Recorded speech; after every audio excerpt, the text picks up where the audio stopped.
Alone, with only a gun and a hidden bag, he walked into the Secret Service's offices in East London. His plan was very simple, but it still needed some nerves. Because this was not just any other building. This was a building that belonged to Secret Services. Most smart robbers play far away from buildings like this. But this was not an ordinary robber. He had something that most robbers would never have. And with that, he was ready to play his part. Ready to rob. Classified. The 10th of January 2025. He walked into the agency. When guards at the entrance stopped him, it was just routine. They did not expect someone to come and try something funny at these offices. The place is held with high regards. It's a Secret Service agency. They provide intelligence to the police, helping to keep the nation safe. So, when they stopped the man, it was only routine. The man completed the visitor's form and identified himself as Gais. He then told the guards that he had an appointment with one of the senior officials at the offices. They didn't ask much, but gave the man access. He was escorted to the senior captain's office. After greeting the captain, he was offered a seat.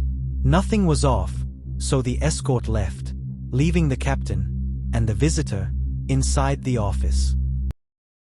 As soon as the escort left, the visitor stood up and then showed the captain a pistol that was on his waist. While showing her the gun, he instructed her not to make noise and to open the safe that was inside the office.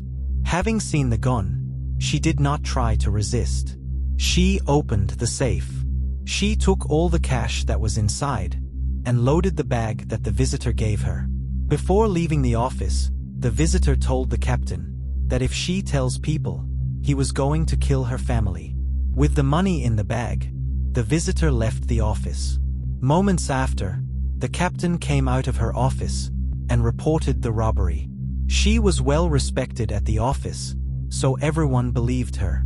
The Hawks were called immediately, and investigations were launched. When the Hawks arrived, the first thing they did was to take statements from all those who were present. They started looking internally at all the officers who worked at the offices, which was the most logical thing to do, because this was not the first time the crime intelligence was involved in a similar scandal. In 2023, 2 million rands vanished inside the crime intelligence offices in Randburg. Months after that, another 700,000 rands vanished at the same office. A robbery was reported on both occasions, but with no sign of forced or violent entry. So, with past scandals like these, it made sense for the Hawks to start the investigations internally. Checking the books, the authorities realized that the suspect had walked out with 1.3 million rands. The first alarming detail was the fact that no one at the offices had heard anything during the robbery. Most of the workers could not help the authorities, since they had not seen anything, nor heard anything. Only the captain knew what had happened, and she told the authorities her version of events, as explained already. With no tangible information to work with, the authorities left the offices, but continued with the investigations. They tried to focus on the identity of the mysterious visitor. As they zoomed in, the sequence of events explained started not to make sense. No sign of violence, and no forced entry. No one knew the mysterious visitor, even though he had told the security that he had an appointment with a senior captain. Days passed, and no lead was established. The authorities pieced together all the statements that were given, and realized that no one collaborated with the captain's version of events. With this development, the authorities began focusing on the captain. 5 days after the robbery, the senior captain was arrested. The arrest surprised everyone at the offices. No one had suspected that the captain was involved in all this. The authorities told them that the investigations were pointing at her. The entire sequence of events seemed to have been way too simple for it to have been a robbery. The authorities suspected that the entire thing was staged. No normal person can even think of walking into the crime intelligence offices to rob, unless they work with someone inside. The suspect knew the exact office the safe was in, and what to say at the entrance. Even after robbing, he did not flee, but walked normally. The captain is a trained officer, and yet she did not even try to resist. Help was all over. This was the home of crime intelligence. Secret Service offices are known for keeping a lot of cash, because they need to pay informants in cash.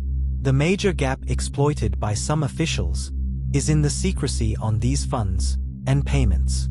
Informants, together with the payments they receive, must stay hidden for the safety of all. Tracking these funds is impossible, and there is little auditing done to maintain the secrecy. Most of these funds get abused by crime intelligence officials, with overpayments and vanishing of funds, just like the scandals in Randburg. In July 2024, a warrant officer allegedly forged the signature of his superior, which then allowed him to withdraw 134,000 rands from the secret services. He was arrested.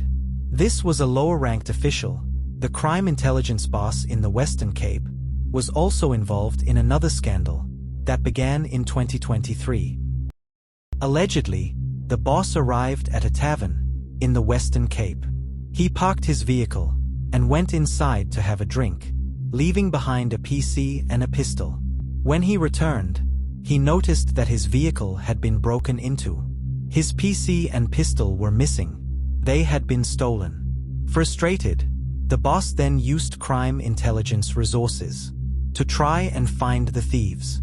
Due to his rank, people in the area were more than happy to assist him, and they snitched. He got the thieves, but assaulted them badly, and tried to keep this a secret.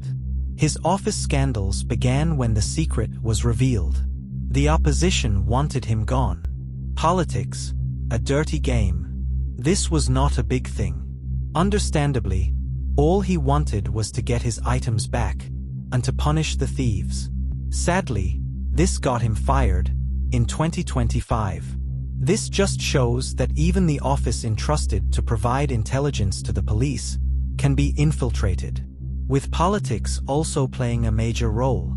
So, when the authorities started investigating the robbery at the offices in East London, they knew all this, hence they started investigations internally. The case is still open, with scheduled court appearances. It's a very sad state of things. The institution trusted to protect the country against organized crime should try its best to maintain its reputation and not get involved in these sort of scandals. These scandals do not only shake the public's trust in these institutions, but also leave stains on the image of our beloved country. These scandals blur the line between the hunter and the hunted. But together, we can restore faith in the rule of law. It all starts with reporting crime, supporting honest leaders, and refusing to give up.